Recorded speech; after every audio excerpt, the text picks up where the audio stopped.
ever dance with the devil in the pale moonlight? I always ask that of all my prey.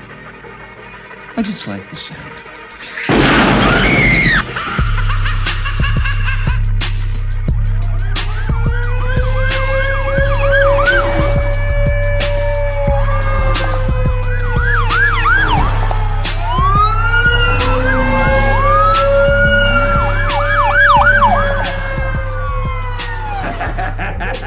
How about it, you creep, you lunatic? Good morning, Raider Nation. How are you guys doing this Thursday morning? It is good to see my extended family here. Yes, indeed. We got the Raider Nation in the house, and the house is packed. What's going on, y'all? How y'all feeling this morning? Let me shout out all my people I see. Oh shit. There go cousin Billy Bob. There go Uncle Junebug. Oh shit. Nah. What's up, Robert Pena? Thank you for pulling up, man. It's always a pleasure. My guy, Navy Vet 44. Good morning to you, my guy. Holly Tanner. Hey, you already know. It's always good to see you. It's always good, man. Thank you for pulling up. Also, we have NorCal Raider Jesse in the house. Good morning to you, sir. Happy Thursday. Man, we got one more day till Friday. Two Red Rings is in the house. Good morning to you, my guy, for real. Who we got? Dominique 5. What's going on with you, my man? For real. Thank you for pulling up. Yes, indeed. Yes, indeed. Oh, shit. We got Tie Raiders? Tie Raiders? Is that a new one? Everybody salute the new man up in here, man. Good morning to you, man. Ty Raiders in the house, man. Hey, it is a pleasure to have you here. You're always welcome every morning, Monday through Friday. This is where Raider Nation gathers in the morning before we head out the door to go kick our boss's ass and maybe a couple of other employees that we don't like, throw hot coffee on them, shit like that. But we have fun here before we do all that shit, though. But you're welcome to come anytime, man, and Raider Nation accepts all silver and black. You feel me? Yes, indeed. Yes, indeed. Shout out to everybody that pulled up this morning. It is a good Thursday. We're going to dive into some shit today. I had a little ideas of I want to do some comparisons. I want to go ahead and look at Derek Carr's stats from last year. Look at Devonta Adams' stats from last year. And then what I want to see is, we're also going to look at Renfro's because that was basically Carr's number one receiver last year. So I'm looking at those two numbers.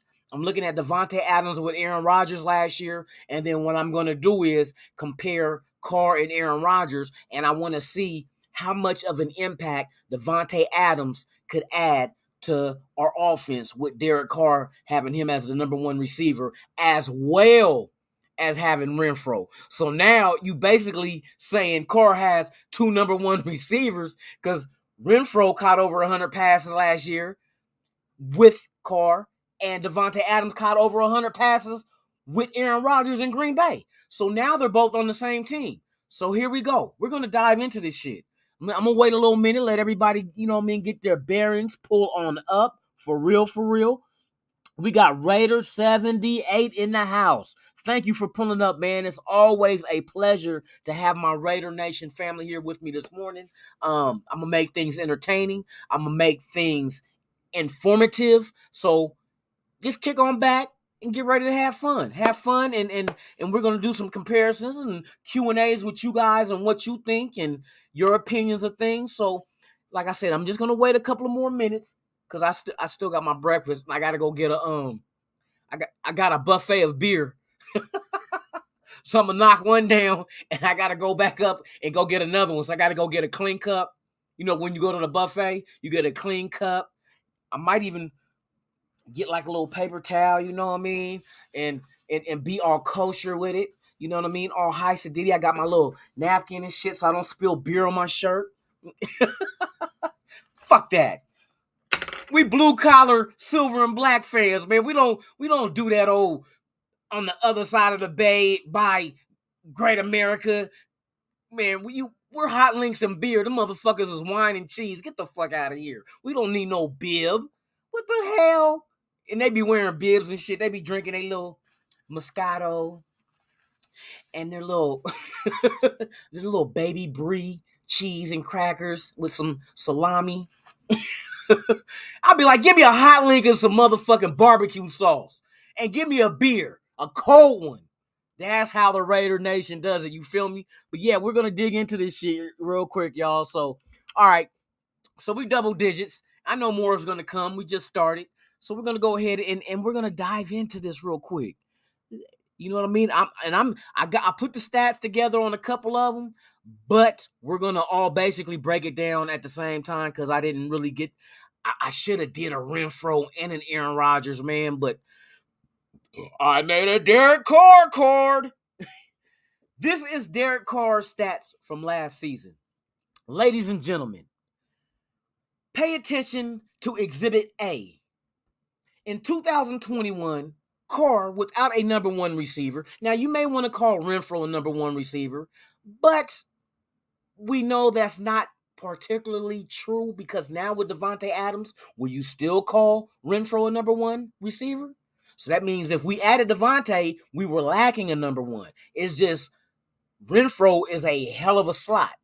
That's what it is. Because he's a slot now with Devonta Adams on the team, and he was a slot without him. We just had no one to really take control of the wide receiver one spot to let Renfro really do what he do. Watch this year, y'all. Watch this year what Renfro does. Okay, so now, some people don't like Carr. That's fine. Some people do. That's great. But we're going to look at numbers because numbers don't lie. You know what I mean? So we're going to dig in and we're going to look how Carr's stats looked last year with, you had Edwards at the number 2 receiver. You had Zay Jones. You know what I mean? You had Renfro at the slot. And then towards the end of the season, hell, you had Waller missing a few games too, so you couldn't really factor what he could have done like he did the previous year with he had the record for over 100 receptions, right? The year before last. So now we know we have 3 targets that has the capability of grabbing over 100 receptions. That's ridiculous. That is like mind-blowing. You have 3 receivers that all have in the recent time, I say 2 years, all of them then had over 100 receptions. Waller, Renfro, and Adams. Now Carr got this. Now this is what I'm going to tell to the haters who don't like number 4. This is an agreement that we got to have amongst all of nation. You don't have to like Carr. And we know this is the year for Carr to prove it. And that's what you guys want, right? You want to get rid of Carr because you feel that he has not proven anything. Okay, so all I ask, those who do not like Carr, and it's fine not to like him, you have that right. But give him this year. That's all I ask. This year only. If this year is not an improvement, then you can go ahead and, get him up out of here, get us another quarterback. And I think that's fair. That's fair. Because he has everything he has to win right there with him on this team. There should be no excuses. Now, you got to admit, there were excuses before. He never had a Devonta Adams. You know what I mean? So let's just wait. This year has to be the year that we judge him. This is the only year we can judge him. Don't judge him from the past. He had multiple offensive coordinators, different head coaches, different systems, it's a lot of shit, different weapons. It changed up. This year, there is no excuse. So I'm with you guys who do not want Carr and want him replaced. I'm with you. If he sucks ass this year, then that's why they made the contract like they did. Now, but the only problem is now we got to find someone who can come in and win if they do decide to go that route. But I don't think that's going to happen. I think Carr's going to prosper because this is the kind of offense where, okay, let me give you an example. You remember in New England, right? You remember there was a couple of times that Brady did not start the season. One was Inflategate. So when Inflategate happened, who was it? Was it Castle? Did Castle take over for Brady for Inflategate? Or no. It was either him or Garoppolo. But anyway, Garoppolo and Castle came in McDaniel's system and still killed it. That's how the Patriots were to get high draft picks when they trade. Remember, they traded Castle to where? Kansas City? He didn't do shit there. And Garoppolo got a whole bunch of picks for sending Garoppolo to San Francisco, and he still ain't did shit. That's because of the system. I think the system is very, very quarterback friendly. This system Josh McDaniels runs is very quarterback friendly. I think you could take anybody off the street, and plus, not to mention the weapons that quarterback will have to throw to as well. You could put a quarter. See, this has always been my philosophy, my theory with the quarterback position. When you have weapons, you do not have to be the player making the big play. You don't have to thread the needle between three defenders to try to get in between your, to your receiver, to your target. You don't have to.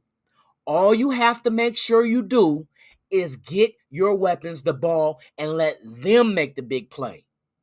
You know what I mean? Renfro got that little shake and bake in him. He got that. He's the white Allen Iverson of the NFL. I said it. Go ahead, quote me on that shit. The white Allen Iverson of the NFL is Renfro, and ain't nobody close. Nobody close. That motherfucker's gonna cross you over off the line of scrimmage, and bam, he gone. So all you have to do as quarterback with the Raiders is get your weapons the ball and let them make the big play. You don't have to be Brett Favre. How many times? Brett Favre has won Super Bowl. He gunslang. And I know that's why you wear the number 4. But a lot of times there was instances where Favre threw picks doing unnecessary gunslinging. You don't have to do that with this team. You know what I mean? Just get your receivers the ball and let them do the rest. You don't have to be the hero. Let them be the hero. That's all you have to do. That's how you protect the ball. For real. Shout out to everybody that's here. We got Glenn Bailey in the house, man. Thank you for pulling up. Exactly. That's another good point right there, though, Glenn. Let Carr have everything that all the great. Look at Tom Brady in Tampa Bay. What he got? Weapons and a defense. Am I correct?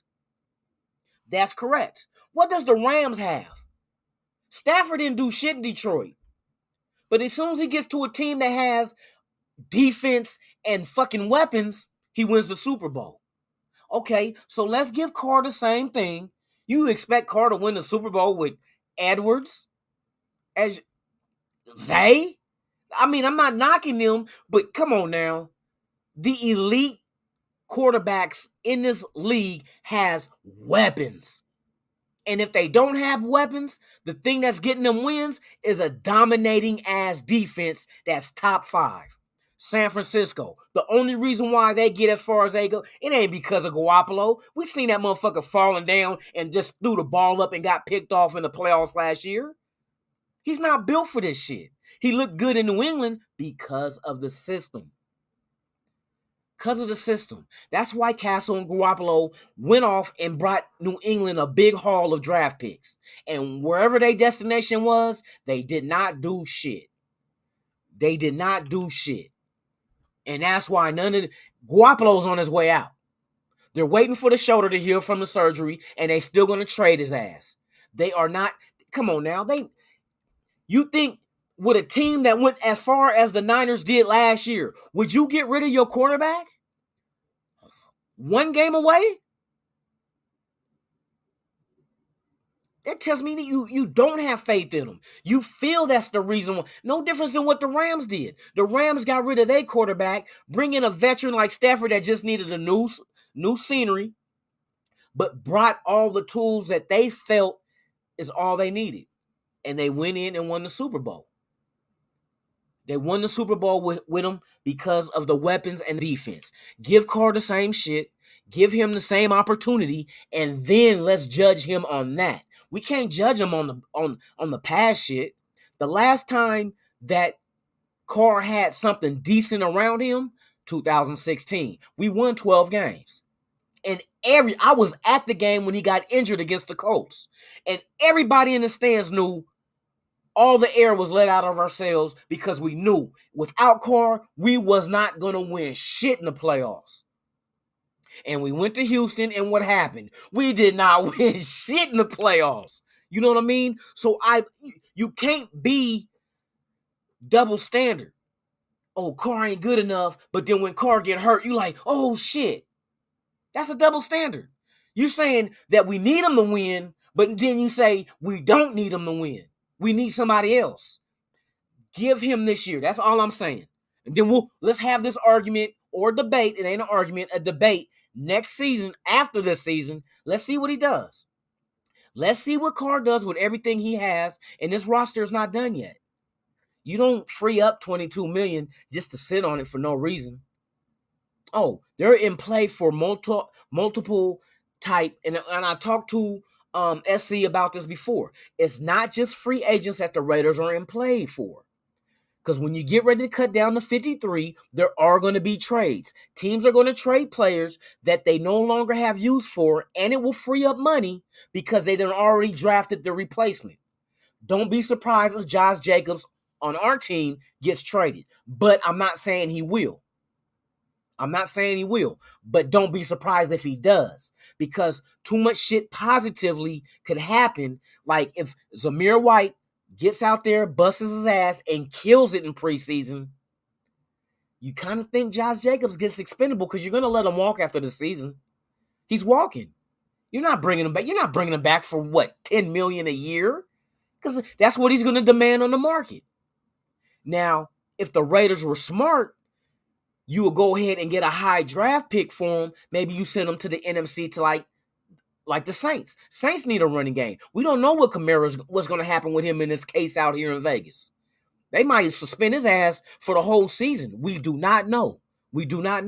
So maybe that comes into play. But it all depends on what Zamir White can absorb in the new verbiage, in the new system with the playbook. If he can soak that shit in and get out there in the preseason is busting everybody's ass in the preseason, oh shit. Here's to you, Josh Jacobs. You're not a bad dude. But if I had an option of paying a running back $10 million compared to starting off this season with $705 and get not just the same production, maybe even more because of the speed factor. Come on now. Josh Jacobs wouldn't go nowhere if he was a 4.4 or faster. Everybody knows this. Everybody. He's a good running back. Don't get me wrong. He's good. But this system does not call for one running back to get 30 to 35 carries a game. No, not with an injury history like his. But this is not that system. It's by committee. Every running back has a specific job to come in and do. It's not expecting to do the same thing. But you look, and if that's the case, and that's what McDaniel said, that every running back has a different job, you go get Zamir White. What's his different job? Because he runs just like Josh Jacobs. He's just faster. So what is it that you would bring him in for that Josh Jacobs ain't in there for already? That what told me right there. I said, it'll be different if fucking Zamir White was a better pass blocker, a better receiver out of the backfield. It would make sense. But I kind of see them as equal. The only one difference that Zamir White has over Josh Jacobs is speed. Speed where if he gets past the linebackers, bye-bye. Speedy Gonzalez is gone. We're trying to get points. If we can get points outside of the red zone, then we don't have to focus on the red zone to get in like, okay. Because, red zone, the defense tightens up. You got less of a field to defend. It's easier to defend in the red zone. But if you got a running back that busts one on you for 40, 30 yards outside of the red zone and he takes it to the house, no need to worry about that. And that's the best opportunity to score with your running back is when the defense have more field to go to defend. It spreads them out because there's more field. Bing, bing, bing, he gone. I'm telling you.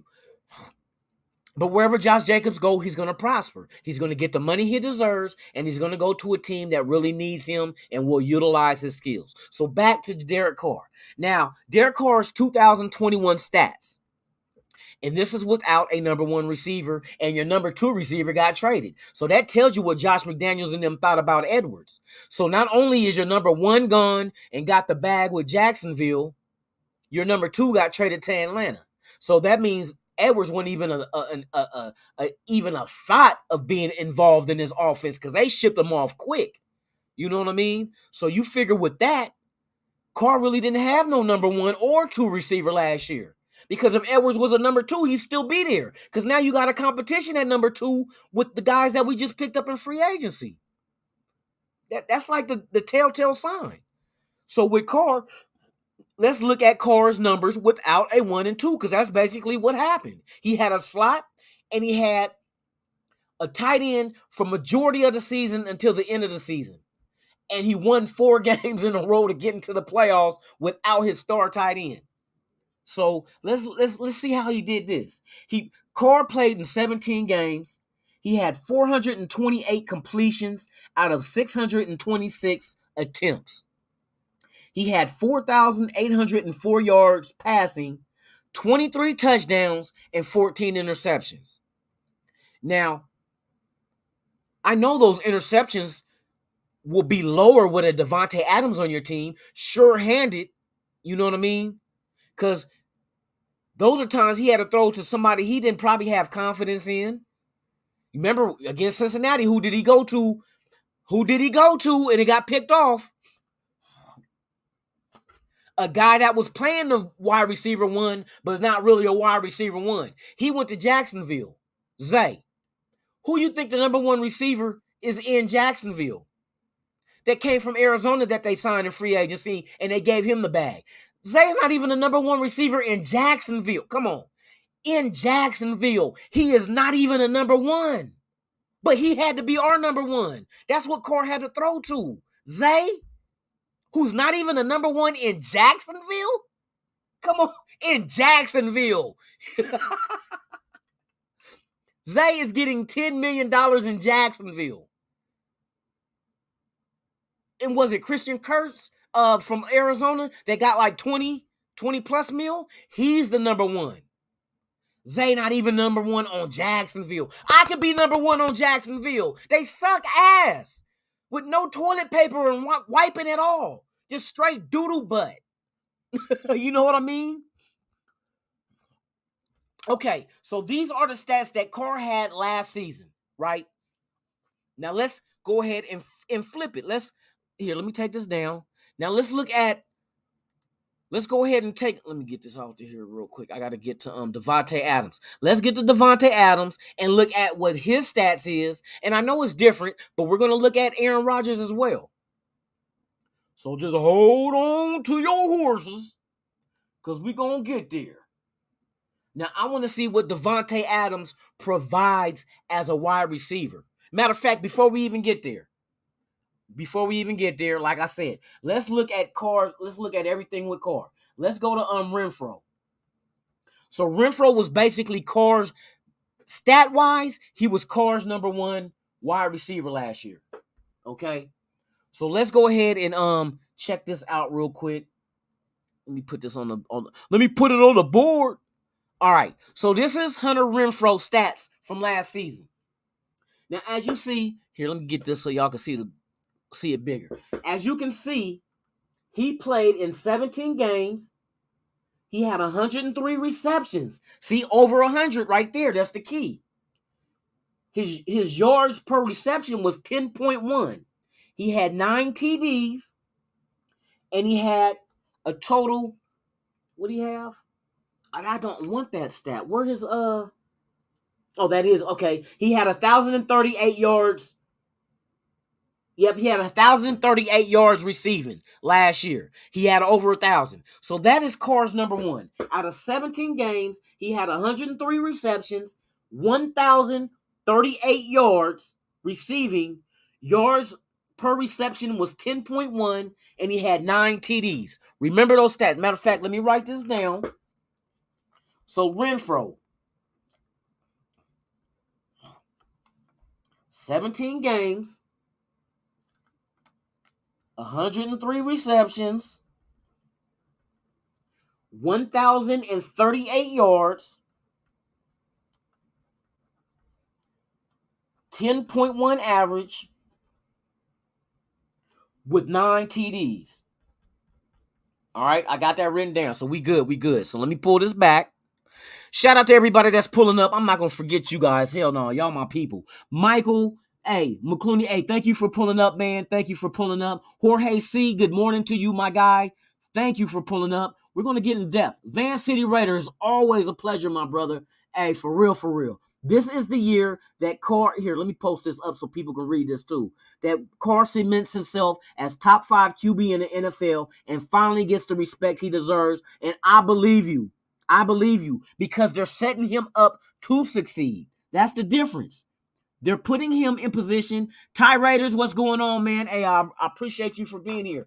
They're putting Carr in a position to succeed, okay? So, look, now we know who Carr... Renfro was basically Carr's number 1 receiver last season. We got the stats, right? So let's go ahead and now what we're going to do is Devonta Adams. We're going to show you what Devonta Adams' numbers were with Aaron Rodgers, and then what I'm going to do is compare Aaron Rodgers with Carr with the difference of Adams and Renfro. And it's not a hard guess on that one. Renfro is the shit, because I'm like, just imagine Carr and Adams, those two motherfuckers together. That's what I'm getting to. But just hold on. Let's not ejaculate too fast. No premature ejaculation this morning on the Good Morning Raider Nation show. No premature ejaculation. No, we're gonna hold it. We're gonna have stamina, and we're gonna lessen the sensitivity so we don't ejaculate too quick. Hold on, y'all. Let's go ahead and get to I'm excited, y'all. I get juice because now we're going to be able to picture the potential. That's where I'm going to get to with this. But I want to show you everything together. So let's get to Devonta Adams. I did a card on him. I should have did a card on all of them, but that's all right. Like I said, I didn't get home until about 5:30 or no, after that. Took a shower and all that and was setting up shit to get ready to be with my extended family, Raider Nation. If this is your first time to this channel, welcome. You're always welcome to come every Wednesday. Welcome to come, pause. Every weekday, Monday through Friday, we're on at 7 a.m. Pacific and then 10 o'clock a.m. Eastern. You're always welcome to come back. Man, we do this shit. We have a ball here, crack jokes, but we get into the stats. We break shit down, we analyze, and we come up with a theory of what could happen. So here we go. Let's get ready. Let's get into Devonta Adams is sick with it. Okay, here's Devonta Adams' numbers with Aaron Rodgers last season in Green Bay. He played in 16 games. He had 123 receptions, 1,553 yards. He averaged 12.6 yards a reception with 11 TDs. Now, that's what he got with Aaron Rodgers. See those numbers? The one number that really impresses me, and I see it between him and Renfro, is the fact that he played one game less than Renfro. He had 20 more receptions, 520 plus yards more, and averaged 2.5 yards more a reception and 2 more touchdowns. But that's Devonta Adams, though. Devonta Adams is the best in the league. Hunter Renfro is not that far behind without a number 1. You see me? So that's Devonta Adams' number with Aaron Rodgers. Tremendous numbers. Just imagine he gives those numbers to Carr and Renfro gives his numbers to Carr. And we'll look at Waller too, because I want to look at the whole aspect of all 3 of those guys with the potential in the last 2 years. Each one of them had over 100 receptions and over 1,000 yards receiving. So I want to look at it as a whole together. Like, these are Carr's options on the field. The fucking shit is ridiculous, dude. It's like, he better not fail this year. To you people that don't like Carr, If he fucking failed this year, I'm right there with you. There should be no way in hell that Carr fails this year. And I'm looking at McDaniels and them. They're making sure that he don't fail. This is what this is telling me. You got a run game. Even with Josh Jacobs still here for maybe just 1 year, you still got a run game. Play action pass is going to open shit up. You're going to force defenses to either defend the pass or you're going to defend the run. If we go behind this power blocking scheme, the A-gap power blocking scheme, and then we kill their ass in the run game, because that's what that blocking scheme is good for. It's good to open up the run. And if we pull off chunks in the run game and force teams to have to think about, okay, do we stack the box or do we double team Devonta? Do we get help for Renfro or Waller with the mismatch? You're fucked. As a defense, you're fucked. Because there's not really, it's going to be a multitude of things for you to even stop our offense. You can't just say, oh, we'll double Adams and that should help. That should shut them down. Bullshit. We could stock the box or stack the box and stop the run. That will help. Now you're leaving all the receivers man to man. You're going to get beat man to man. Because for one, Adams and Renfro, the best route runners I know of, are on the fucking same team. And where does Waller come in at? Lunatic? I'll tell you. Hold on. Okay, I'm listening. This is what Waller's going to do. Waller's not out there for his route running. He's not? No, he's not. Oh, shit. Yeah, exactly. Waller's not out there for his route running. Waller is out there for his fucking mismatch. Oh, fucking A. You right about that. So, that means if you put a linebacker on Waller, Waller's going to smoke his boots. Ain't no linebacker keeping up with Waller. And then the team be like, oh, that's the only size they can put on Waller as a linebacker, but he's too slow. Okay, we'll put a corner on him. Okay, put a little 5'9", 5'10", 5'11", 6 foot, 6'1" motherfucking corner on Waller. He might be able to keep up with him speed-wise, but them 50-50 balls, boy, ain't nothing like having a 50-50 ball hit y'all up in your face. Balls all in your face. That's what's going to happen. He going to jump up for the ball. His ball's going to be all in the corner's face. Exactly. So that is his advantage. Adams and Renfro's advantage is coming off the line of scrimmage, running their routes. They're serving anybody. Waller is mismatch. So it's like you're going to force defenses to have to try to play chess like, oh, I need to put this guy over here. And you're out thinking your own defense then. Stack the box, no. Double team Adams, no. Waller, linebacker or corner, I don't know. Renfro, oh shit. I see what the fuck McDaniels. Hey, this shit is so fucking funny because I'm just imagining this offense just abusing defenses.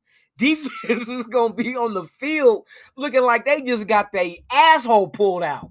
Just got reamed in the ass. You know what I mean? Because man, I can see players coming off the field on defense after we score, and the coach just call them all kind of sons of bitches. You little bastard. You fucking trick baby.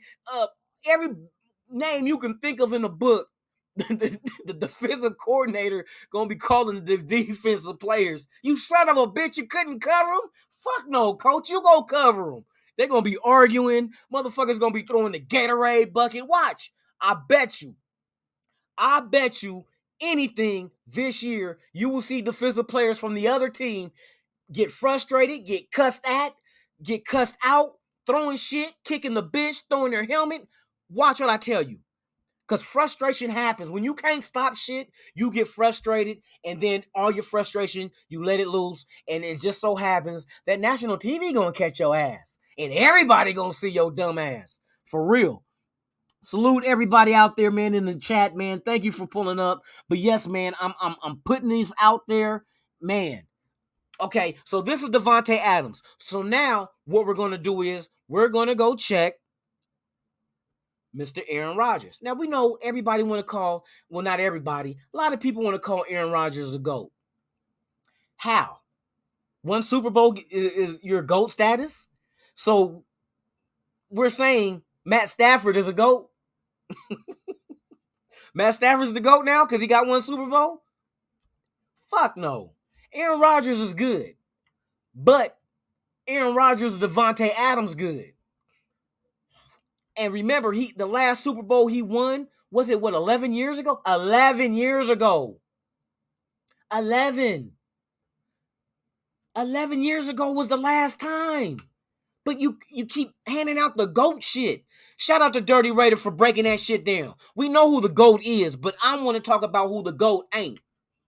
It ain't Aaron Rodgers. Rodgers is not a GOAT. He's a good quarterback. But if you wanna bash Carr because he ain't won a Super Bowl, come on now. Carr only been in the league going on, what's this, his 9th year? This is Carr year number 9, right? But yet Aaron Rodgers ain't been to a Super Bowl before Carr was even a pro? But he great. Get his testicles off your esophagus. He's a good quarterback. He makes good passes. But shit, you want to grade Carr on Super Bowls. Aaron Rodgers ain't had one since Carr was in college. Come on now. We gotta level the playing field. Let's not do this double standard shit.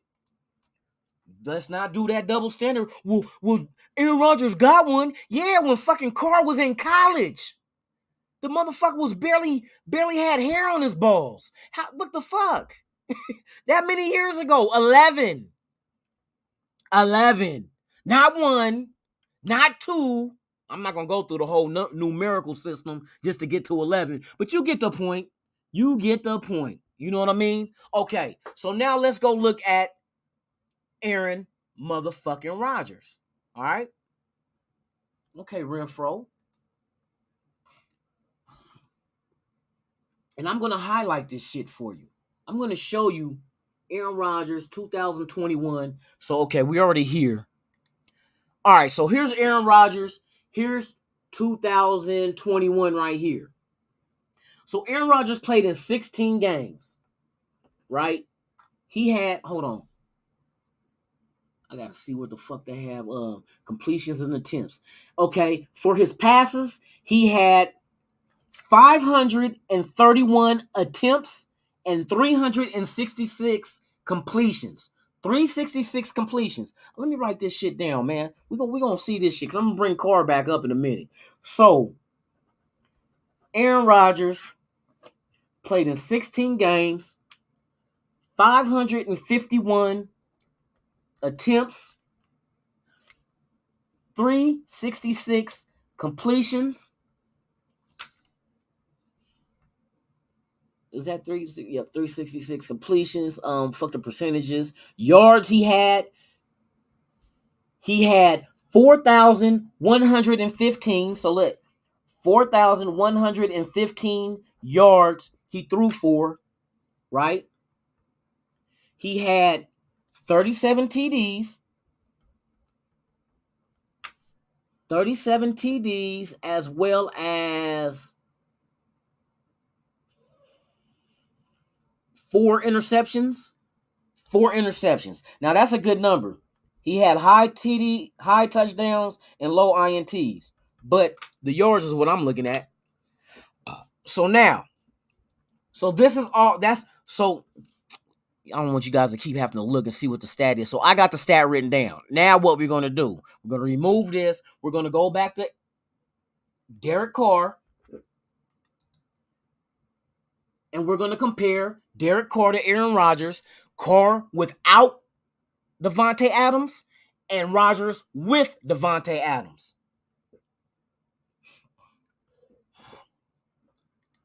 All right, so we're back at Carr. So look, Carr played in 17 games. Aaron Rodgers played in 16. Fucking Carr had 626 attempted passes.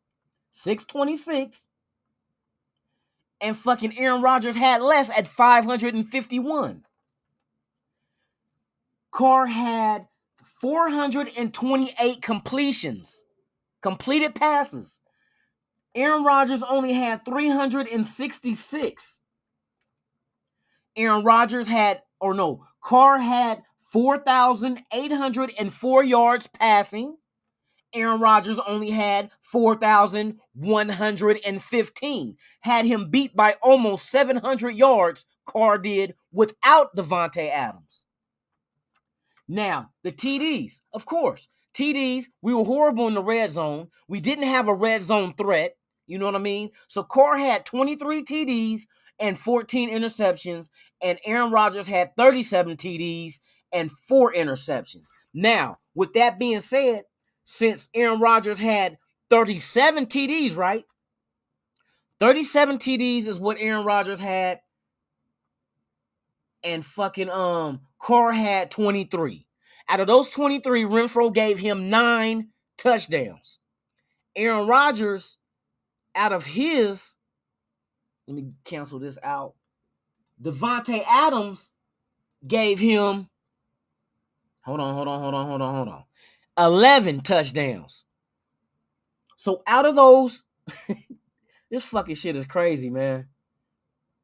Carr numbers, Carr got him in receptions, got him in yards, got him in average. No, not average, but got him in attempts, completions, yards. Those 3 categories, Carr has Aaron Rodgers. But Aaron Rodgers has Adams. Carr didn't, and Carr got more yards and attempts and all that shit.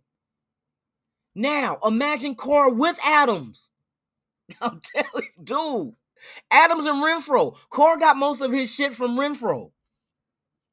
Remember, I told you Renfro had 103 receptions, 1,038 yards Renfro had. Fucking Devonta Adams had 1,500, over 1,500 receiving yards.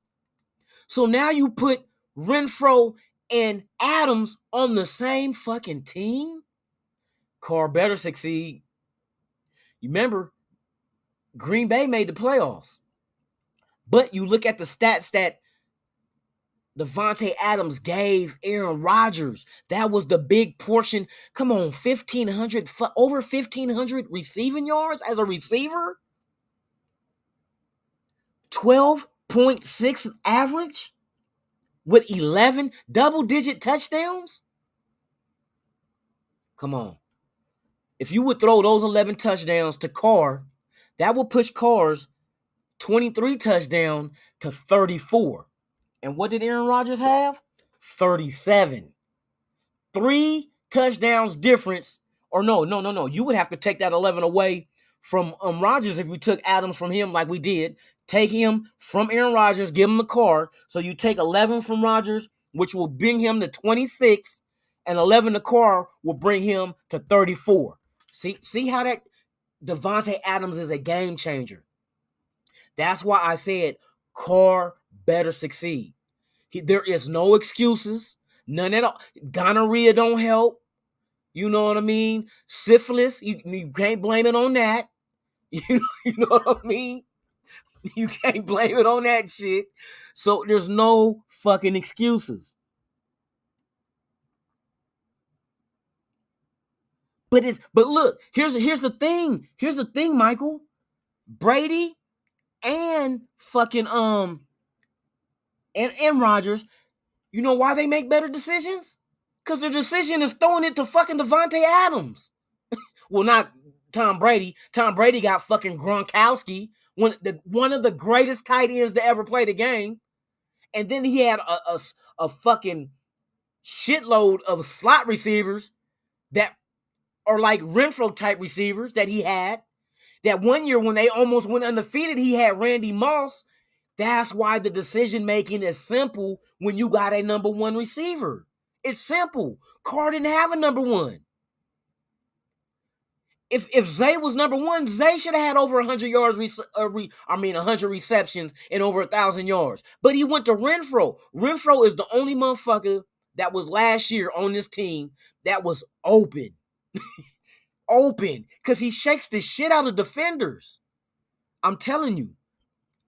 It's easy to make the right decision when you got somebody like Devonta Adams. Watch this. Watch this season. Watch how many times Carr has faith in Adams and goes to him. He's going to have over 100 receptions easy. Because Carr has that familiarity. He's comfortable. He's comfortable with him. And look, the guys he was comfortable in the previous couple of seasons, they're not like number one receivers. Zay is a number one. Like I said, Zay's not even a number one in Jacksonville. That tells you a whole lot. Jacksonville, you couldn't be a number one, but you was number one with us? I mean, it speaks volumes. It speaks volumes. You know what I mean? Having a legitimate, and not just any number one receiver, Carr got the best number one receiver in the game. The best. His numbers is proven. Devonta Adams' numbers is proven that. That's the best. 1,500 fucking receiving yards.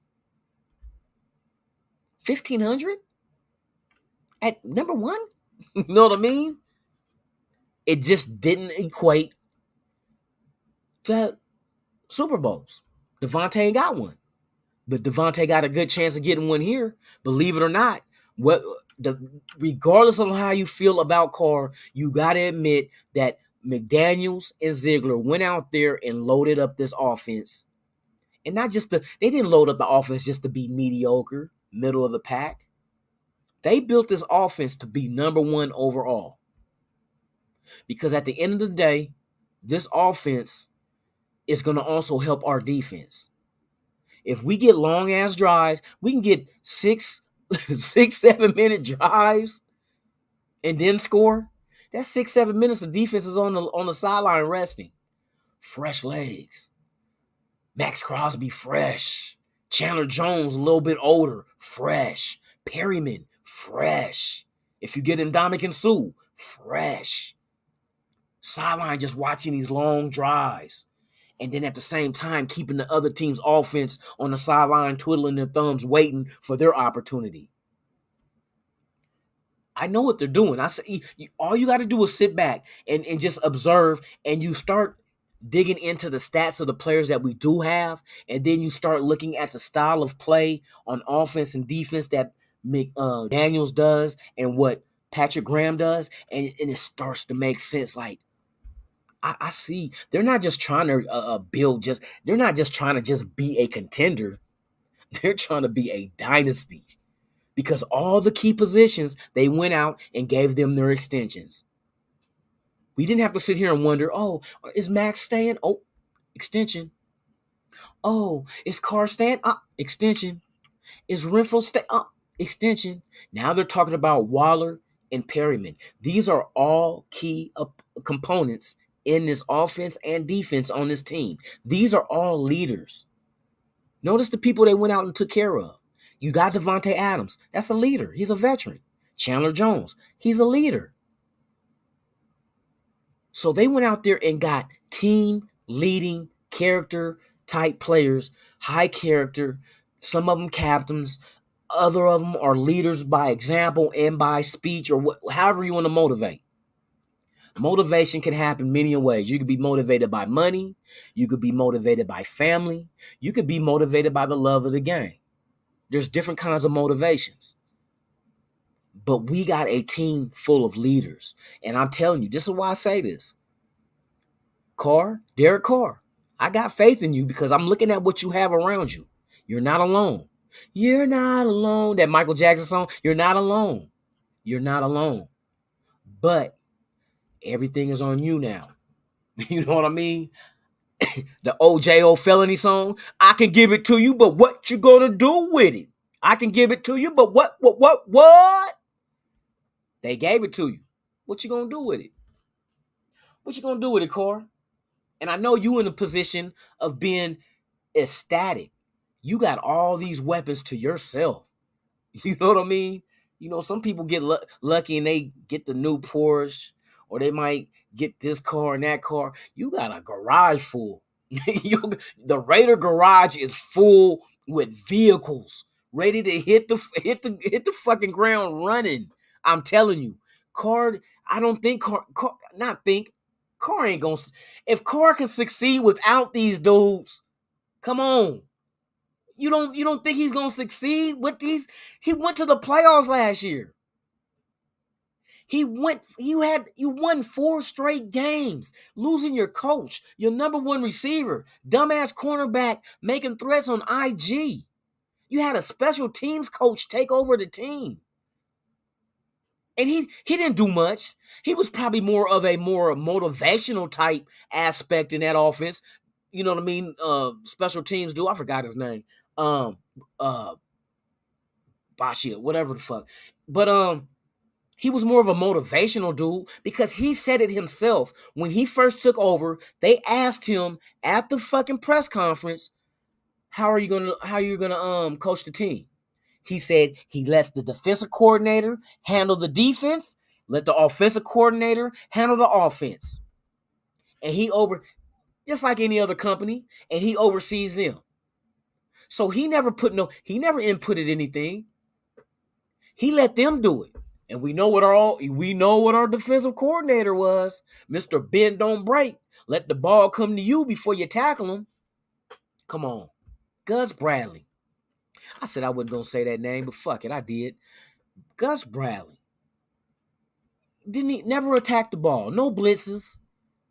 Didn't even keep the fucking offenses on their heels. No disguising of blitzes because you didn't blitz at all.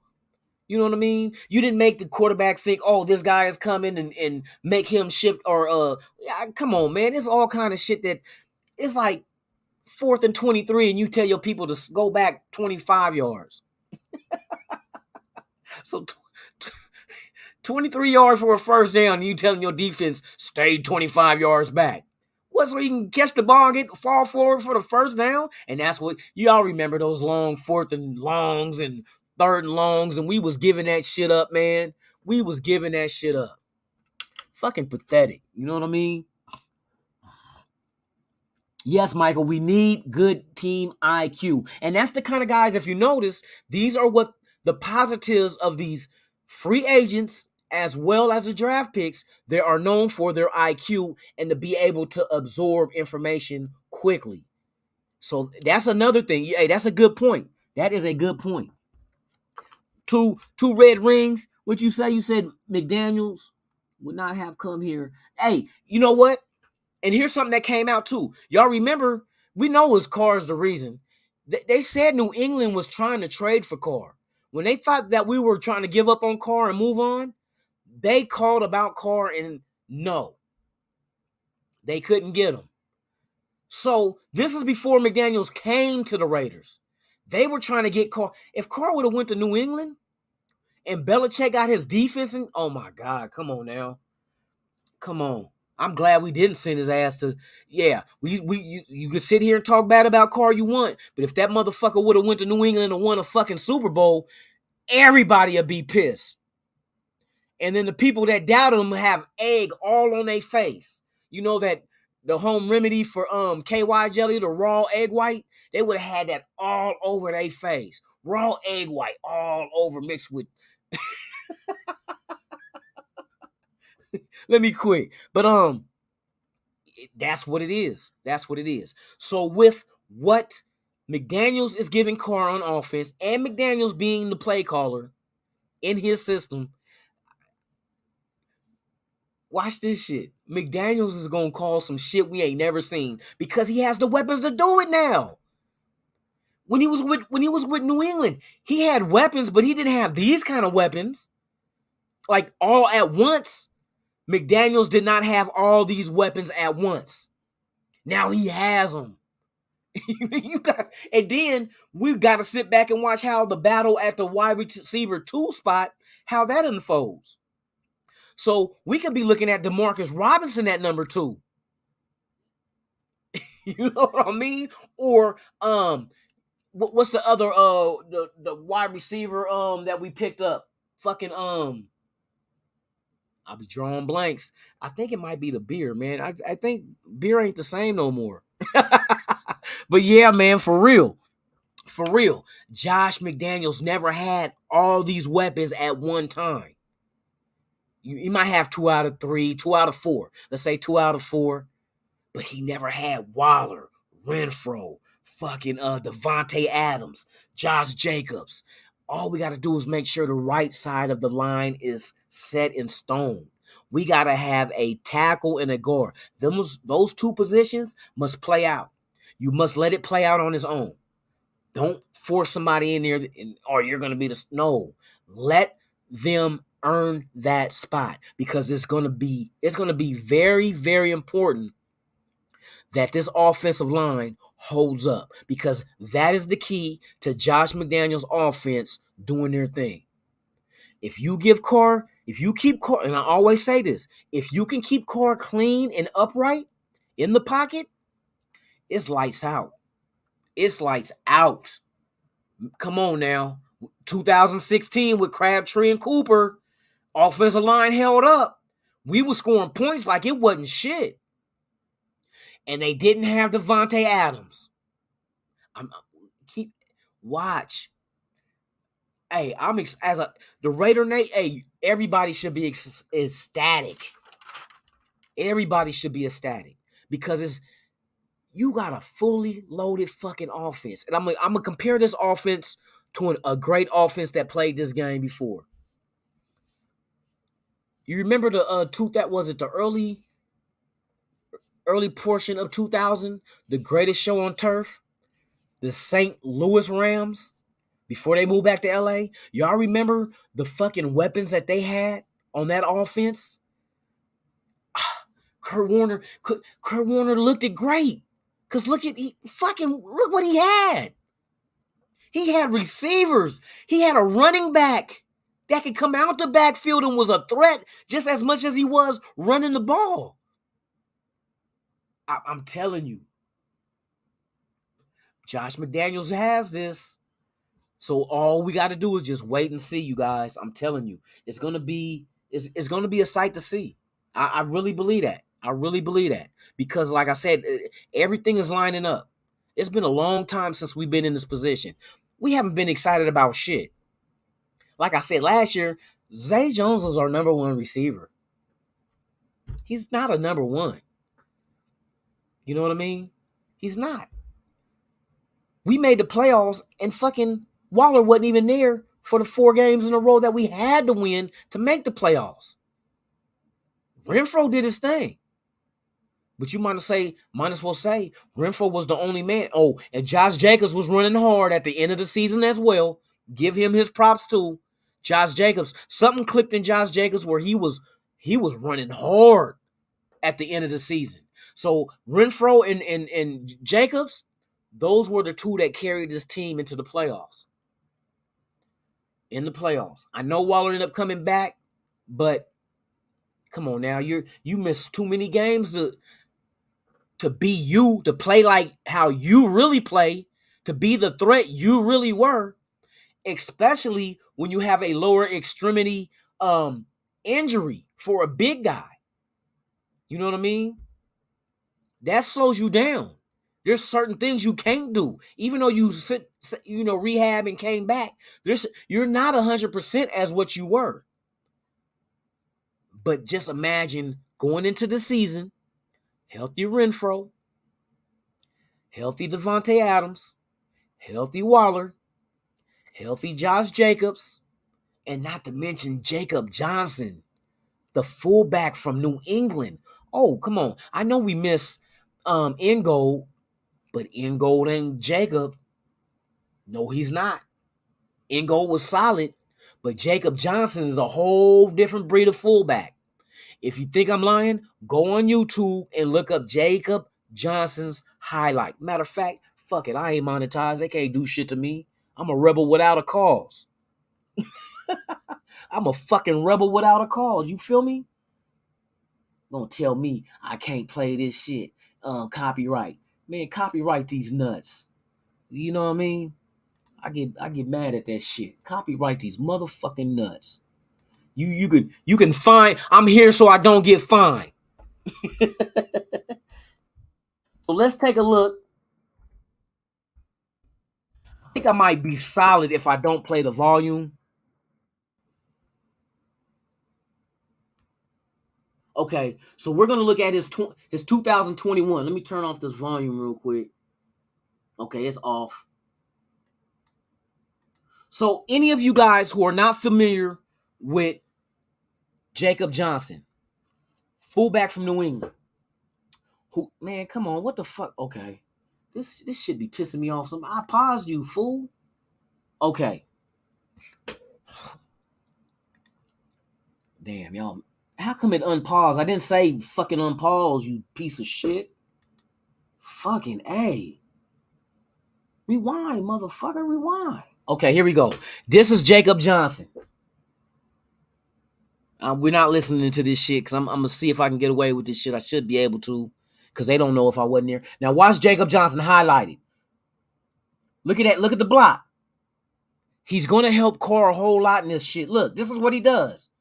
He's engaged with fucking linemen and driving them backwards. 300. Look at that. He does not get pushed backwards. This is what Jacob Johnson does. He's going to create holes for the run game and protect Carr. Look at that shit. Come on, man. He's stopping 300-pound linemen in their tracks. Look here. Look, you go, leading the block. Look at that. Getting them out the way. They're going. Hey, the holes for Josh Jacobs are going to be so big. Jacobs better eat that motherfucker. Better wear a condom, cause he gonna skeet. He gonna skeet. So he gonna skeet, motherfucker. Cause that hole gonna be so big, he ain't gonna never see a hole that big. Well, unless he had one of the at the bunny ranch and she over 300 pounds. That's the only biggest hole he gonna see. A 300-pound bunny ranch worker. That's the biggest hole he gonna see. You know what I mean? But this is what this guy does. He is there to provide that extra blocker to open up the hole for the run game. All Josh Jacobs got to do is follow behind him just like that. Look at this shit. I mean, this guy's going heads up solo with a fucking 300-plus pound lineman. Look, he missed that motherfucker, but then he curled around. Look, he pulls. Bam! He's not scared of that shit. He is not scared. He's a physical ass fullback. I'm telling you right now, you guys. See, we got other weapons on here. We're focusing on Adams, Renfro, Waller, Jake, but not the motherfuckers that's like kind of the glue of this offense. Jacobs is going to be the glue of the run game when they have him in there. And he can run the ball too, though. So don't get it twisted. Them short and goal type situations, yeah, you can go ahead and give it to Josh Jacobs, but you can also give it to Jacob Johnson as well. I'm telling you, dude, hey, they're building a beautiful offense. And now all we're expecting and hoping is that the defense duplicates what the offense is doing. They got the same amount of hitters on there, stars. You got two brilliant minds, McDaniels with offense and Patrick Graham with defense. Brilliant mind. I mean, it's the yin and yang of this team. They're balanced. Defense should be ranked up there with offense. Maybe not exactly, but we got to wait and see. Because we know what our front look like. We know what the trenches look like on defense, what we got coming at quarterbacks. So it's just a waiting. He says, Skeet, Big L, what's going on with you, man? Thank you for pulling up, for real. Man, I'm telling you. Don't sleep on these guys, you guys. Don't sleep on these guys, you guys. But anyway, so that's all I have for you guys today, though. But I hope that you guys understand and see what. See, I like to dig into it and look at it from a perspective that nobody broke down. Nobody broke down the what, because what happened was I read an article and they said, do not expect what they say. Oh, something about Carr will prosper with Devonta, some shit they were saying. And I'm like, well, let me look into the numbers and see exactly what Devonta Adams means in our offense and what he provided in Green Bay, and then what Carr had last year also. And when I seen Renfro's numbers, Renfro numbers got some, he's solid. Fucking solid ass numbers for Renfro. Now you add Devonta Adams and a healthy Waller. Oh, let's look at Waller's, what was it, 2020 numbers? Let's do that. Before I go, we're gonna do Devonta, or not Devonta, we're gonna do Darren Waller's 2020, because this past season was 221. That's when Renfro did his thing, and the year before was Waller. Okay, so let's picture all three together. This motherfucking shit right here.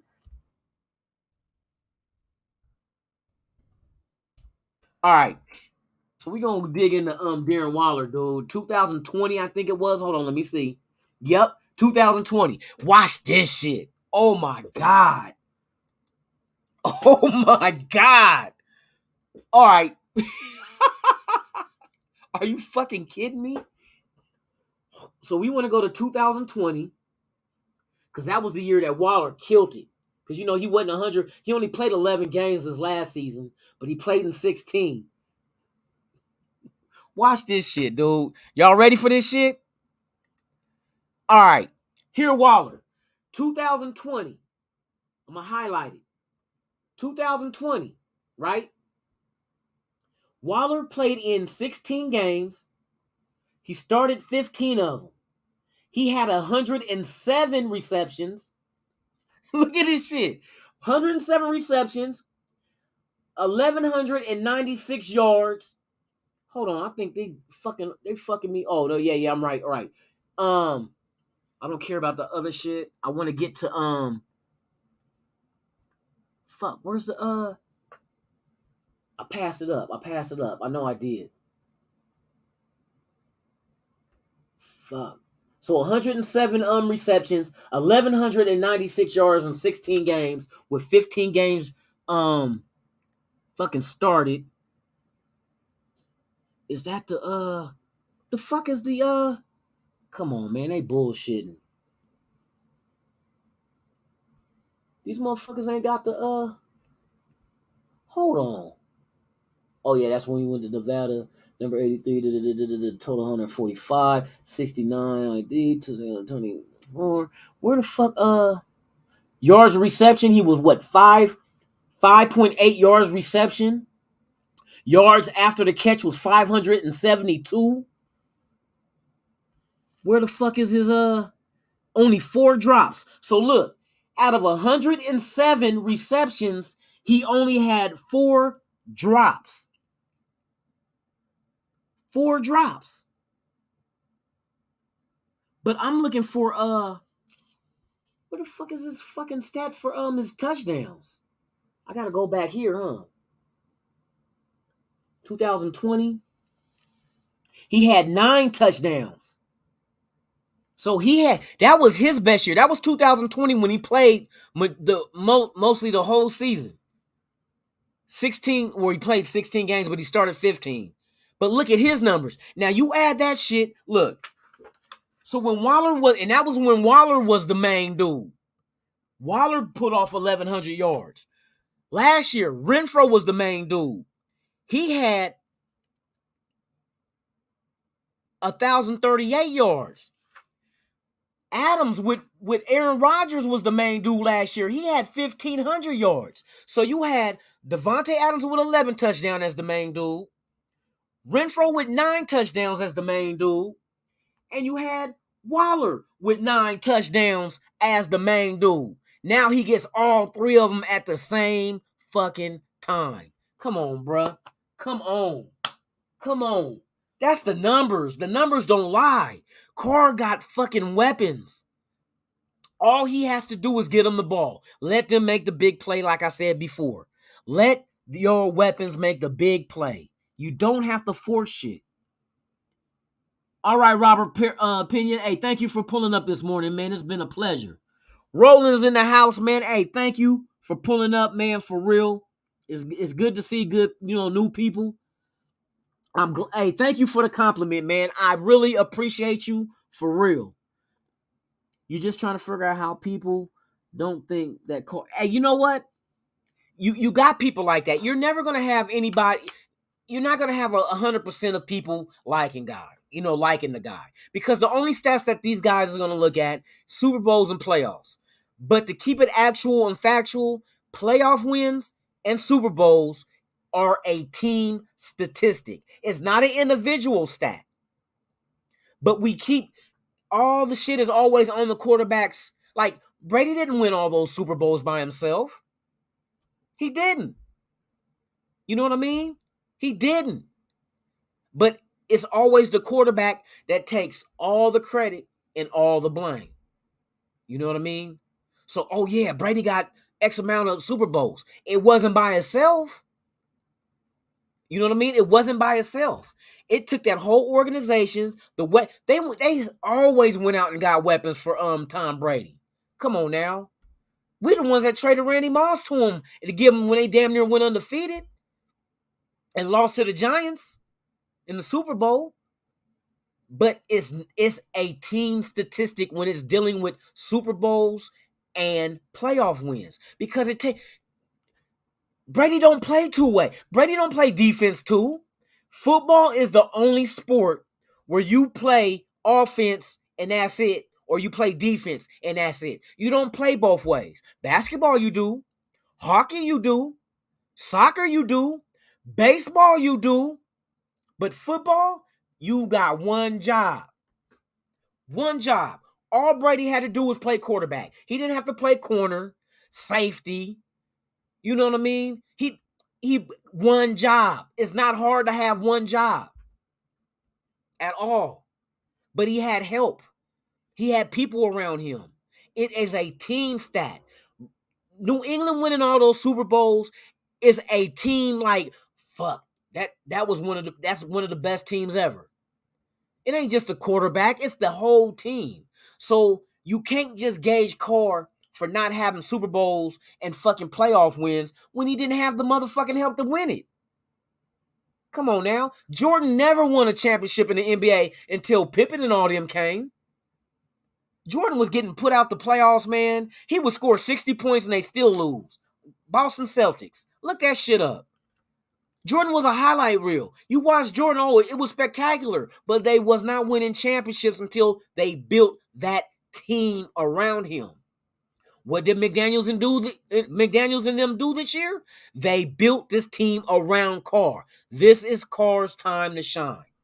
Hands down. Carr will shine because look what he has. Like I said, I can shine in this offense.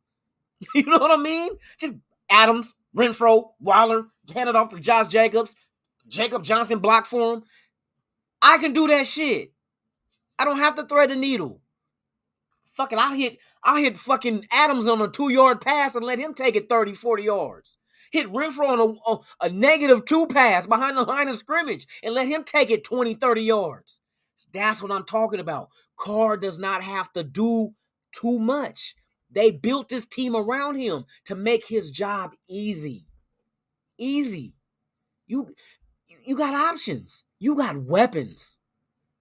Every one of these guys is a threat on this football field for defenses that they go up against. That's it. That's it. So I understand where you're coming from. I don't understand it at all either. But you, at a certain angle, you can look at it like, let me show you an idea. Let me give you an idea. And I've seen this before. Now, say for instance, this remote control for my LEDs, right? So I hold it up between you guys and me. What do you guys see? It's the same remote though. The remote ain't changed. You see all the buttons, right? This is what I see. So I see something totally different than what you guys see. But it's the same fucking thing. And that's what Carr is. People see Carr as not winning the Super Bowl and not getting playoff victories, but other of us, we see Carr as the stats he put up. The numbers do not lie. And he did it without a number one receiver. Now he has a number one receiver. He has a competent offensive coordinator and head coach. He has a competent front office, a competent defensive coordinator, as well as star players at different key positions. Max Crosby, Chandler Jones, Rock Ya-Sin, Maury, you know what I mean? Perryman. Then you look at offense, Devonta Adams, Renfro, Waller, Josh Jacobs, Zamir White, Mumford. I mean, they went out and got the guys that fit their system. Rather than trying to get guys and force them into their system, they got guys that fit what they're trying to do, which means it's going to work out. It's going to operate way smoothly than trying to stick a fucking square peg in a round hole. For real. That shit is difficult because I tried it. No, let me quit. No, I didn't. That's dumb as shit. Motherfucker sitting there trying to jam a motherfucking. This motherfucker won't fit. Somebody go get me a blade so I can cut the corners off.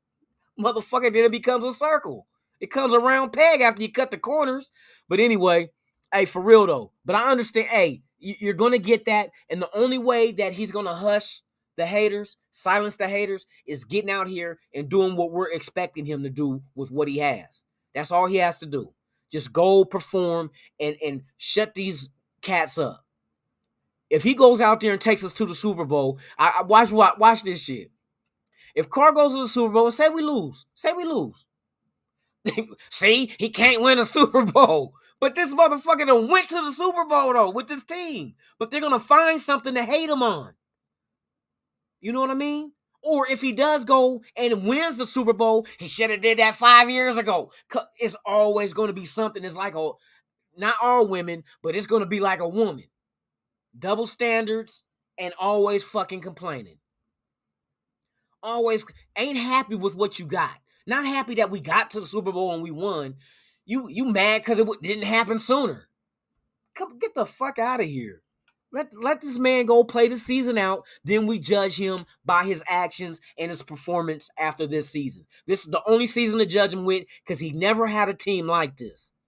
Carr has never. He came close in 2016, but I think this team is better than that 2016 team, hands down. I think receiving core, this team is way better than that 2016. Crabtree was solid.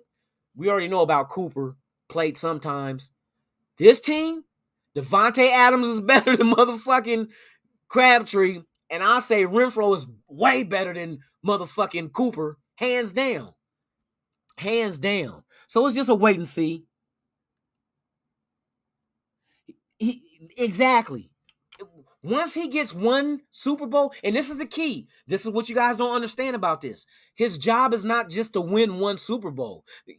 Do you know how See, Carr is a solid player. He loves the team. He loves football, and he's going to live and die to win a Super Bowl for this team. But if he wins one and he gets the taste of that, it's like a motherfucker smoking crack for the first time.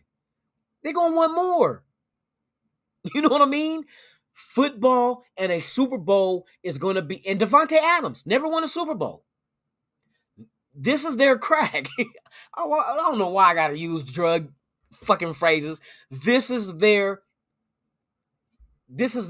addiction will be Super Bowl wins. You get one, it's not going to be enough for them. Because especially when you go through all this turmoil from last season, all these peaks and valleys of a season, of a career, you didn't get enough to get there, you know what I mean? And you finally get a taste of it. The league is in trouble because let me ask you guys this. Here's one simple question, and I already know the answer, but I want to see how I want you to see it through my eyes. Look at our team now, right? With everything we have now, right? What do you, on a scale of 1 to 10, what do you rank our team being with the personnel that we have now, between 1 and 10? 1 being bad, 10 being great. What do you rank this Raiders team that we currently have with this personnel? What do you rank this team being as far as good? Between 1 and 10. Let me see the chat. I want to hear the chat. And then we're gonna die. I'm gonna get to the point after we see what your guys' answers are. So you honestly you think 10, Cash Lord? You hey, Cash Lord. Hey, you can't be biased like that. We Raider fans, but seriously though, it's not a 10. I'll tell you why. But let me. Who else? How many people what do you think the team is? Okay, 7. That's a little more realistic. 7, 10. I got a 10. I got a 7. Who else? What do you rank this current team that we have, this roster we have with everything now, not potential moves or whatnot, but right now, 8. So Desert Raider, hey, thank you for pulling up, man. It's always good to see. Exactly. There's room for improvement. 8, right? Okay, so we got a 10, a 7, an 8. Those not bad scores.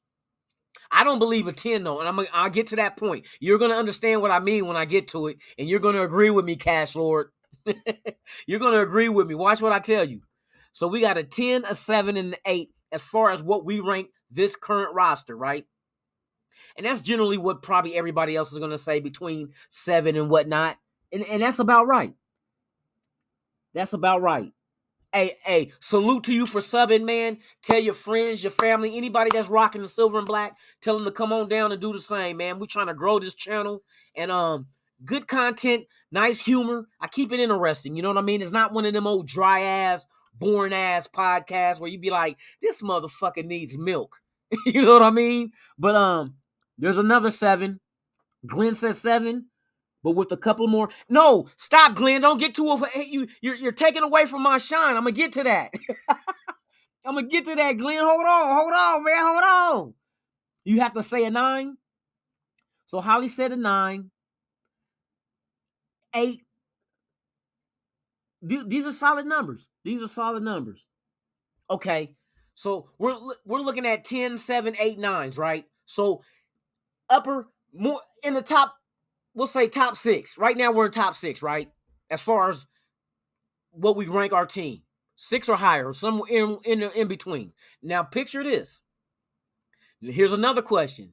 Do you think next year this team will be better than this year's with 12 draft picks and a first and second round included? That's why it can't be a 10. Because this team is about to get even better next year. Because if these draft picks that they went out and got this year come in and they kill it, that's why I can't wait for the preseason. Hey, you guys are rocking with me in the preseason this year? At least the road games. Because the home games I'm gonna be at in the preseason. I'm going to the games. But I'm still gonna check in on the phone, so don't even worry. I'm gonna do videos and all that. So this, hey, Cash Lord, this is the thing. We got 12 draft picks next year.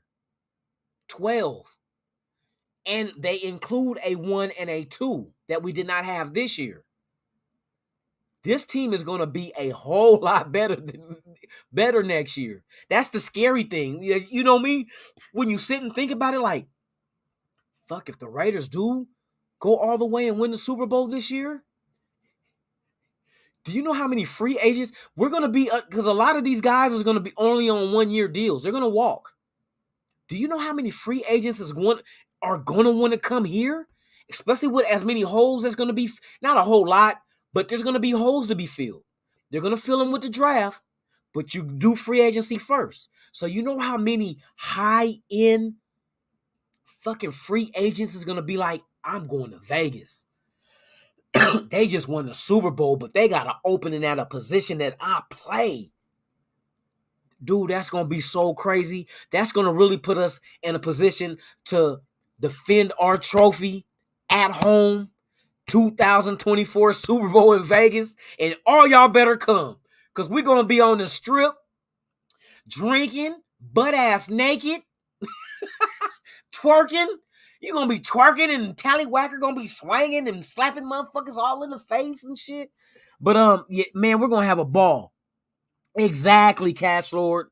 10 plus next year. Because I think we're probably in around, I'm going to be honest, we're close, but I think about maybe 6 or 7. I think we will rate this team because we don't know who the number 2 wide receiver is. We don't know if Mullen is going to be healthy at corner. We want to see what Rock Ya-Sin can do, but we know in man coverage, he's solid. We got to see what Abram is going to do this year. if Josh Jacobs do walk and Zamir White does take over, how does that affect? There's a lot of things that we got to factor. That's why I said I can't wait for the preseason, because a lot of these questions will be answered in the preseason before we cut down to 53. But it's going to be very entertaining and fun as fuck to watch this shit happen with these fucking camp battles, and then battles at certain starting positions like right tackle, you know what I mean, wide receiver 2, corner, because they saying that Mullins won't be ready until the start of the season. So who's gonna take his place during training camp and during preseason? That's who I'm watching, and I'm watching the guy behind him. I want to see Robinson and the other wide receiver battle it for the number 2 spot there. I want to see Leatherwood and Illuminor battle it for tackle, if that's the 2 that you want to go with. Maybe one of the rookies can come in there, but I personally don't want a rookie on the offensive line. That's another story we'll talk about later. But yeah, man, there's a lot of shit that we got to sit and analyze and wait for it to happen. But man, it's going to go down, and it's going to be must-see TV.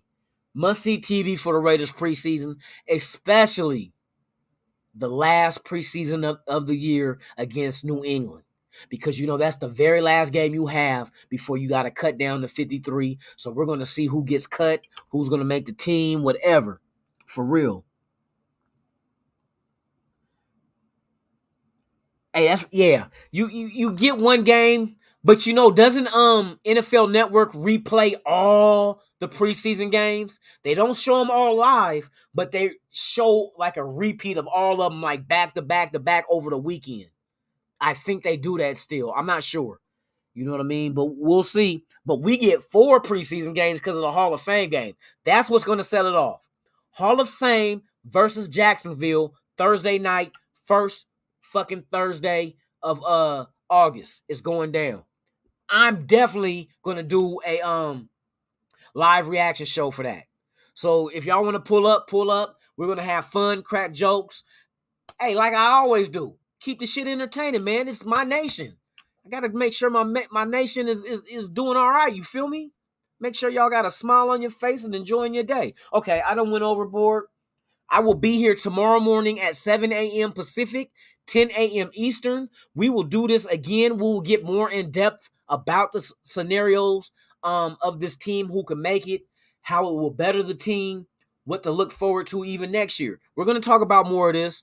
I'm gonna come up with some other shit to compare stats. But yeah, man, this team, we're on the cusp. We're right on the cusp of greatness because we have great players.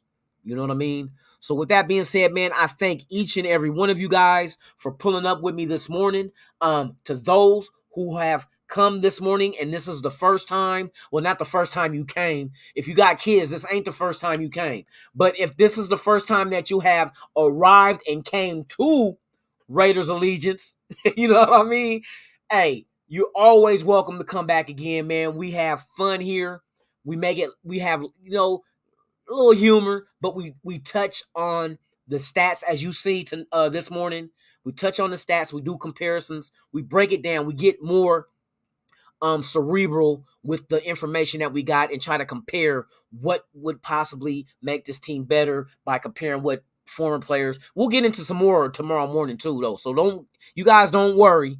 We're going to be here tomorrow. So I hope to see you guys here as well. Please subscribe to the channel, hit the like button, and knock the hell out of that notification bell so you could be notified of all the content I release, even breaking news. I'd like to thank each and every one of you guys for pulling up this morning. You could have been doing other things. You know what I mean? You could have been rubbing one out. You could have been, you know, watching replays of when the Raiders beat the shit out of Tampa Bay in 1999 on December 19th, 45-0. You know what I mean? You could have been doing a lot of shit. But I thank you for spending your morning with me. It is an honor. It is a pleasure. And like I say, without you, there's no me. And without us, there's no nation. There's only one nation. And that's the motherfucking Raider Nation. They better get that shit right. They better stop calling it Cowboy Nation and that bullshit. I'm going to have to slap the shit out of somebody on ESPN or whoever the fuck is putting that shit out there. But anyway, I'm having fun with it. I hope you guys enjoy your morning, enjoy your day. May you be prosperous, productive, and I shall see each and every one of you guys, plus more, hopefully, tomorrow morning, 7 a.m. Pacific, 10 a.m. Eastern. This is Raiders Allegiance. I'm Lunatic Raider. I'm out. I went the wrong one. Fuck. See, y'all got me discombobulated. I'm out for real this time, though.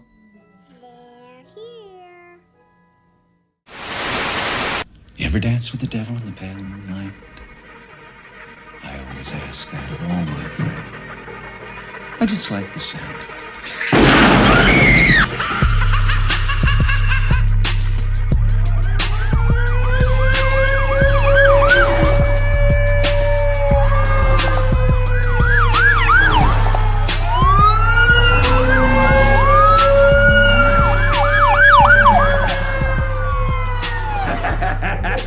How about it, you creep, you lunatic?